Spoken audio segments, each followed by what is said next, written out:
A gente toma um susto porque os policiais foram pela porta lateral. Mãos ao alto, mão na cabeça. A primeira coisa que 90% pensou só faltava que um vagabundo tava aí. Então veio o susto. E aí a gente viu o policial veio de longe. Essa camisa aí, prendeu, matou, cara. Qual é a proposta? E aí vamos falar de segurança pública, Cara, por favor. Prendeu, matou é basicamente um slogan que surgiu numa live minha. Porque houve uma morte de um ciclista lá em São Paulo. Roubaram o celular, deram 2 tiros nele. E aí eu fui descrever o negócio e falei, cara, é muito simples, tem que fazer no Brasil. Prendeu, matou. E aquilo virou um meme, virou um jargão, e eu comecei a discursar com isso. Isso virou meio que o tema da campanha, que é basicamente aumentar as leis penais e mudar as leis de execução penal no Brasil. Tá. 2 coisas que você já sabe de cor e salteado, a gente não precisa nem discutir aqui. Todo mundo sabe que 80% do problema talvez se resolva com isso. E para resolver as facções, a gente fala muito de direito penal do inimigo. Trazer o direito penal do inimigo do Brasil, que é qualificar os grupos... os cartéis, né, como se fala na gringa, ou as facções aqui no Brasil, como grupos em que seus integrantes não são detentores de direitos e garantias das famosas prerrogativas que uma pessoa comum dispõe. O Prendeu Matou é sobre isso. E é rodar o Brasil, fazer uma campanha para que a polícia tenha poder de polícia efetiva, que a justiça se faça presente, que um bandido não tenha saidinha, não tenha progressão, que...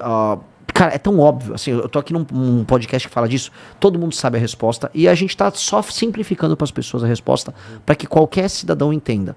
Que não tem... não, mas se eu for prender, eu vou reabilitar. Não precisa reabilitar nada. Primeiro, existe um caráter punitivo da prisão. Perfeito. A pena tem um caráter punitivo. A reabilitação pode ser uma opção se o Estado quiser. Agora, antes de tudo, eu quero reabilitar a vítima. A vítima vai ficar com trauma. A vítima vai perder o bem dela. A vítima vai ficar com medo de sair na rua.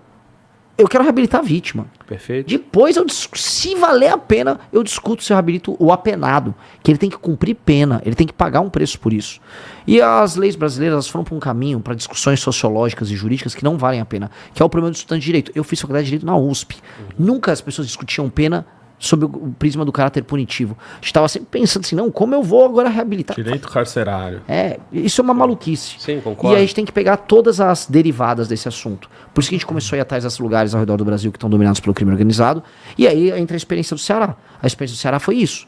Todo mundo está acompanhando que o Ceará está tendo uma tomada de diversas cidades por diversas facções. E não é só o Comando Vermelho. A gente fala muito do Comando Vermelho lá. Tem o GDE, você tem o TCP... Que o GDE virou TCP, né? Se uniu o TCP, se fundou. Sim. Houve uma fusão. Até fizeram festa. Teve festas de celebração. Você tem um pouco de PCC em alguns lugares. O Porto de Pecém, você teve participação do PCC por um momento. E teve ainda um bonde do não sei o quê, que acho que veio da Bahia. Na Bahia, bonde do maluco. Isso. E teve, BDM. Isso. Houve integrantes do BDM lá. Inclusive, eu até gravei um vídeo legal. Tem um lugar que tem muro que tem pichação de todos. Um cobrindo pichação do outro. Verdade, e você tem cidades... efetivamente que foram tomados pelo crime organizado, em que moradores foram expulsos. E como tem gente que fala, não, isso é lenda. Não é lenda, eu fui numa cidade fantasma. Inclusive foi a cidade que eu fui rendido lá pela polícia, viraram meme, o Renan tava assim. Sim, lógico, parecia um PM com um fuzil apontando pra mim. Cara, nunca apontaram um fuzil pra mim. Não é a sensação mais legal do mundo. A gente fez um evento na Como é que foi Assembleia Legislativa do Ceará, acho que foi em julho do ano passado. Aí eu fui lá também junto com... Fui pra Maranguape, né? Que é a cidade mais perigosa do Brasil. E que virou, em alguns distritos, cidade fantasma, né? Tá. Aí agora o Renan teve lá, né? Agora visitou... Foram 2, né? Que você foi? Sim. As cidades fantasmas. Sim. E aí aconteceu o lance da rendição lá do... E aí houve a famosa rendição. Mas qual foi a abordagem? A abordagem tranquila. Não tinha ninguém na cidade. Tinha ninguém na cidade. A cidade, pra não falar que não tinha ninguém... Tinha um jumento seguindo tinha vocês. Um jumento que nos seguiu. E havia um homem, uma unidade de ser humano, que era um bêbado na rua. Tinha um bêbado numa cadeira de praia na rua parado. Cara, absolutamente solitário. Aquele lugar era um cenário de... Eu nunca vou esquecer a experiência, porque é um cenário de videogame. Cara, até eu quero ir lá. Não, tem que ir. Posso te falar? Tem que ir pelo turismo. Você vai entrar na cidade, sério, você vai pegar uma estrada de areia, cheia de cactos em volta. Quando você chega na cidade, você se depara com um córrego, uma ponte... E se você chegar à noite, tem um ginásio poliesportivo ligado, aceso, como se estivesse tendo um show acontecendo lá. Pá, ligado. Você fala, nossa, parece um videogame, que videogame você vai numa fase, tá tudo aceso, mas não tem nada acontecendo. Você chega no ginásio, absolutamente vazio. Você vai entrando na cidade, tudo absolutamente vazio. Não tem ninguém. Aí você vai vendo os tiros em todas as casas, quartos que pegaram fogo, pichação do Comando Vermelho. Também teve a participação lá do TCP. E a gente rodou a cidade em toda.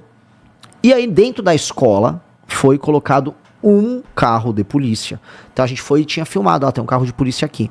E a gente dobrou a rua ao lado. Então tinha a escola, tinha um carro de polícia. A gente viu que tinha policiais ali dentro. Os policiais ouviram, a gente tava com 2 carros e 12 pessoas na rua. Os policiais acham que tem um barulho aí. Pô, os últimos grupos de pessoas que andaram por aqui não estavam exatamente curtindo a vida. Quando a gente dobrou na rua ao lado, acho que os policiais sacaram, tem alguma coisa estranha. Eles viram que tinha uma porta lateral, então enquanto a gente estava filmando uma casa, a gente toma um susto, porque os policiais foram pela porta lateral, mãos ao alto, mãos ao alto. Primeira coisa que 90% pensou a gente esqueceu que tinha polícia na rua de cima, que a escola tinha entrado do outro lado. Só faltava que um vagabundo tava aí. Então veio o susto, e aí a gente viu o policial veio de longe. Aí o policial, mãos ao alto, mãos ao alto. Aí quando ele foi chegando, ele... conheço vocês. Que tava o Arthur e depois ele me reconheceu. Sim. E aí apareceram mais 2. Aí eles, barulheira essa hora. Aí a gente foi conversar com eles. Aí eles explicaram, né? Assim, não, olha. Não vem ninguém aqui. Não vem absolutamente ninguém aqui. Aí era tipo, sei lá, 11h30 da noite, ou meia-noite, por aí. Um monte de cara, alguns com câmera meio assim, com né? luzes esquisitas, entrando de maneira furtiva nas casas, né? Não, mas o que é bizarro é que o Estado deixou as pessoas saírem. As pessoas saíram por ausência do Estado, Sim. por ausência de força policial. Aí quando não tem mais ninguém, o Estado deixa a polícia. Sim. Não, mas pior, antes que a eles usaram a polícia para escoltar as pessoas que estavam saindo da cidade. Perfeito. Falamos sobre isso aqui, né, cara? Pelo amor de o Deus. tamanho do absurdo, que é houve o governo do Ceará. O governo do Ceará, para quem tá nos ouvindo, porque eu tava no Ceará e o radialista veio falar, não, imagina, tá combatendo o crime aqui. O governo do Ceará é 100% responsável por isso. O Ceará tem a maior taxa de homicídio do Brasil, 32 homicídios a cada 100 mil habitantes. É a maior do Brasil. Então, se tivesse fazendo algo, já não seria o maior de todos. E não era o maior. Ele se tornou maior, especialmente na gestão desse cara que é o Eumano. 2, eu não vou dar nome de polícia. Todos os polícias, eu conversei, falou, não dá pra fazer nada. O governador não monta operação. Não tem nada disso. 3, o Eumano prometeu, vou fazer 3 cadeias em 2026. 3 presídios no estado. 2 na região metropolitana de Fortaleza e 1 na região do interior. Estamos agora em fevereiro.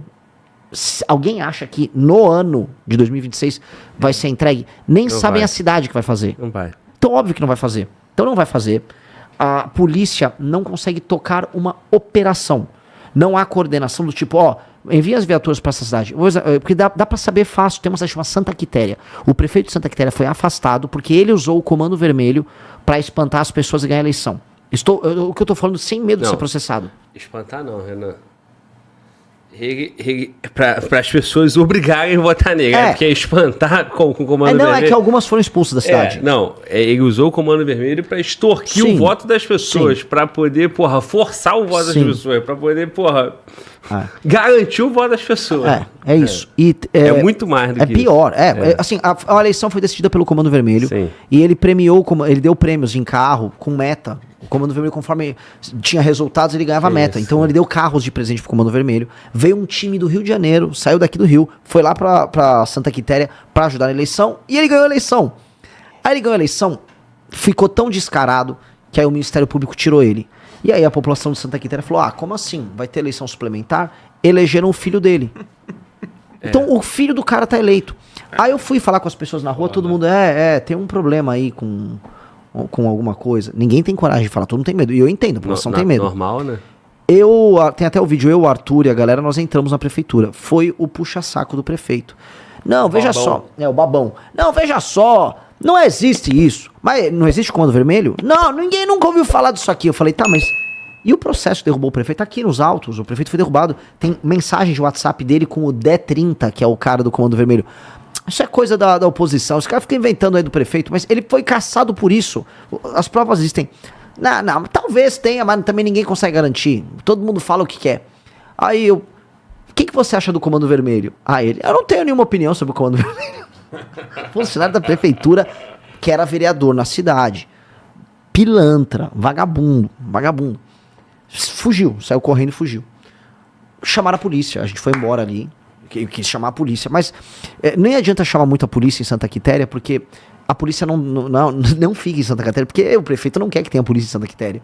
Então a gente pode ir embora sem encheção do saco. Porque eles... Opa, é verdade, existe a polícia, não vou chamar o Comando Vermelho pra resolver.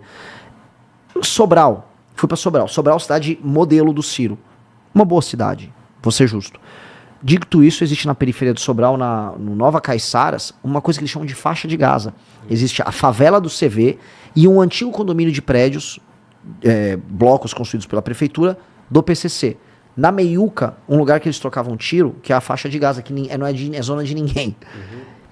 Aí é bicho correndo, tinha vaca correndo solta ali no meio da rua, tudo sujo, não tem coleta de lixo. O que acontece? O crime organizado tomou, tá tudo demonstrado, tá lugares que eles vendem isso, vendem aquilo ali. Todo mundo do poder público sabe, e a polícia, cara, a gente consegue tomar isso aqui assim. Mas não tem operação, não tem nada, não tem vontade política. Dizem, eu não posso ser leviano, que o governador, assim, ele faz uma operação contra a facção A. E aí vai a facção B e toma aquele lugar depois de fazer uma operação. E aí fala, prendi 3 caras dessa facção aqui. Mas não prende o da outra facção ali. Aí a outra facção cresce. Houve uma festa recentemente em Fortaleza para comemorar a tomada da periferia de Fortaleza. E eles fizeram a festa, teve até a união de facções. E a outra coisa, que é a mais absurda que está rolando agora, que está rolando agora a tomada do Porto de Pecém. Eles estão brigando para tomar o Porto de Pecém para fazer o que o PCC faz lá em São Paulo, que é exportar droga via Porto. E ali você exporta fácil para os Estados Unidos, você está perto dos Estados Unidos. África também? Também. Fortaleza tem um acesso muito rápido para os Estados Unidos. Então, é maravilhoso em termos de business. É o melhor ponto logístico. Ainda mais agora que a Venezuela foi tomada pelos Estados Unidos, que aí você vai precisar escoar a droga para outro lugar. Um dos caminhos naturais é pelo Nordeste. Você já ouviu falar dos Estados Unidos ter interesse em Noronha? Em Fernando de Noronha? Não ouvi. Interessante. Pesquisa isso, estuda isso. Porque é totalmente estratégico para os Estados Unidos botar uma base em Fernando de Noronha. Ficar no meio do caminho para a rota bioceânica ali que Exatamente. O que ele fez na Venezuela, ele pretende fazer ali para pegar essa parte ali. Pegar a quina ali. Interessante. Bom. Pernambuco, Ceará. Para não falar que isso não tem sentido, eles já tiveram uma base militar em Natal, na Segunda Guerra Mundial, por conta dessa questão logística. Isso. E outra coisa, Fernando de Noronha pertencia ao Rio Grande do Norte, que é onde tem Natal. Ela tá logística ali. Pernambuco. Não, mas ela foi Tá. E aí hoje de Pernambuco, uma questão política, mas ela é mais próxima do Rio Grande do Norte do que de Pernambuco. Então, faz todo sentido, e nada que os americanos já não tenham feito antes. Sim, então assim, nessa questão do porto, nessa questão da exportação da droga, que é onde o PCC navega muito bem e tem todo o império dele em São Paulo e no Brasil, talvez tenha algum efeito prático, assim como teve na Venezuela, só que é uma ação de um agente externo, né, cara? Sim. É um outro país, né? Nós deveríamos ter essa capacidade, né? Mas, assim... É humilhante. Seria... E aí entra naquele debate, né? Se considera como terrorismo ou não considera e tal, e aí toda a repulsa do governo brasileiro de considerar como terrorismo, né? Porque, naturalmente, os Estados Unidos da América tomariam aquele ponto todo para poder atuar contra essas facções. Agora, irmão, nós estamos falando do Ceará e nós estamos falando de Comando Vermelho, nós estamos falando de TCP e PCC, né?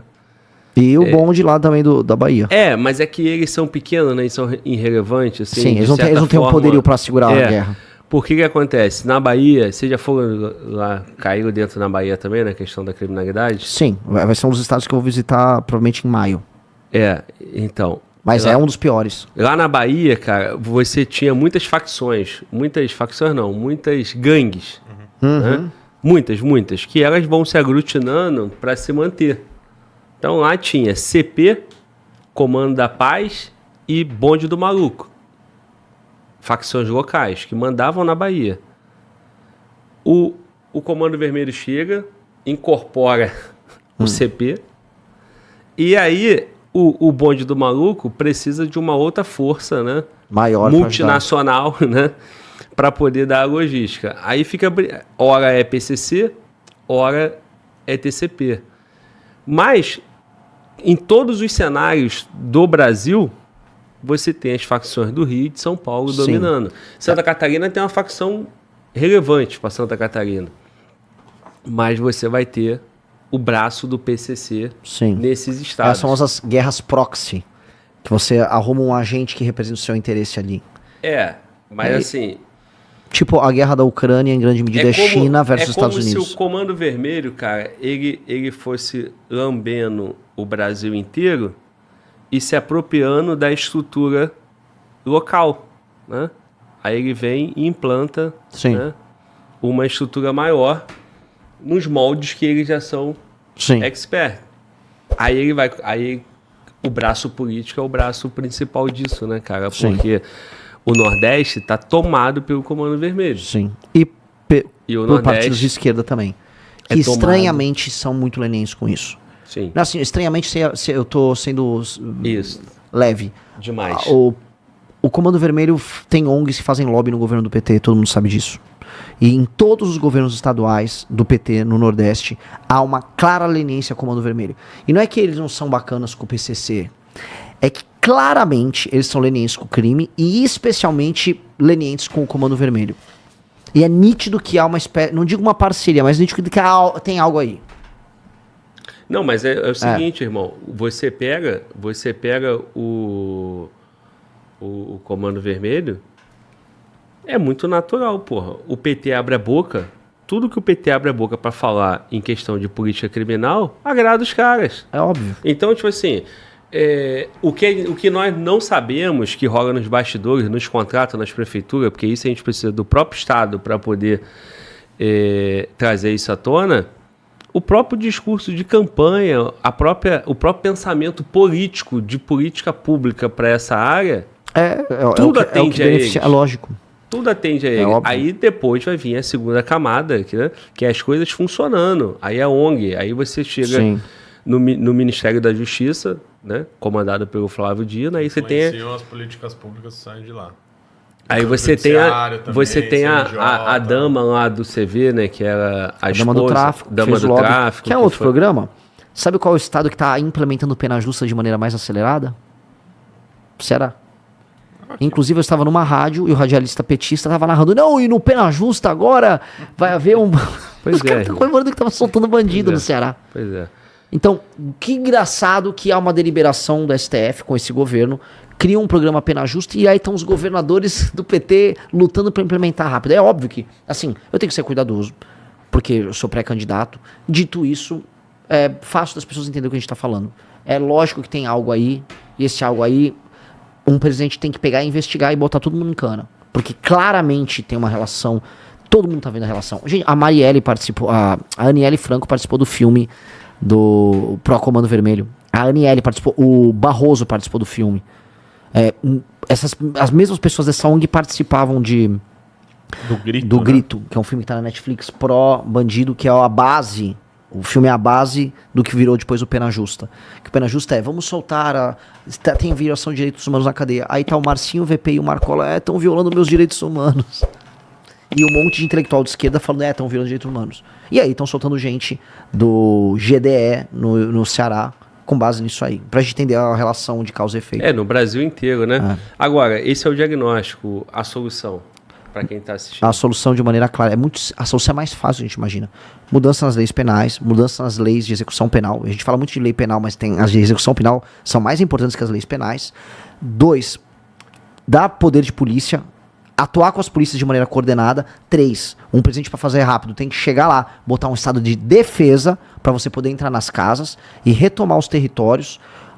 Ter com base nisso um marco regulatório, que é essas novas leis penais de execução penal, que vão impedir não só a formação de novas facções, mas impedir de fato que o criminoso se sinta recompensado e cometer o crime, ou seja, você diminui as chances dele não ser pego e aumenta as penas, e com base nisso, o sujeito vai começar a desistir. E se quiser, vai ser pego. E aí entra a parte, eu odeio quando você fala, inteligência. Vamos botar câmera nas cidades pra caramba, pega o rosto do cara, igual em São Paulo, o Marte Sampa tá em São Paulo, tá pegando o cara pra caramba. Essa inteligência é boa. Então bota essa inteligência, previne e facilita o trabalho da polícia. Feito isso, meu velho, a gente vai despencar os números de homicídio. Despencar. E fazer muito presídio. Vocês querem fazer mais escolas ou mais presídios? Quero fazer mais presídio. Tem bastante escola. Eu tenho que melhorar a escola. Modelo Secote, monte de presídio naquele calor infernal que eu peguei lá no Nordeste. Feito isso, não tem como não cair. Até porque teve alguns estados no Brasil que fizeram algo minimamente parecido e adivinha, caiu. Então é isso. Tem que cair para 2 a 3 homicídios a cada 100 mil habitantes em 1 ano e meio, 2 anos. E não ficar na média de 21 como está no Brasil. É isso. E é realizável. E o presídio pode ser... Mudar essa ordem, o presídio pode ser o primeiro passo, porque para mudar a lei penal, mudar a lei de execução penal, vai precisar de toda presídio aquela parte política. O 200 mil presídios rapidinho. O presídio, você já coloca... Pega a mesma empresa lá de El Salvador, que o presidente do Equador pegou também para fazer o presídio lá. Traz pra cá.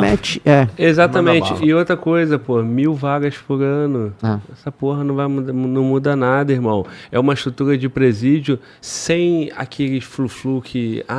tem que ter isso, tem que ter aquilo. Glauber, vai ter uma salinha. Glauber, eu entrei em presídio em Pernambuco.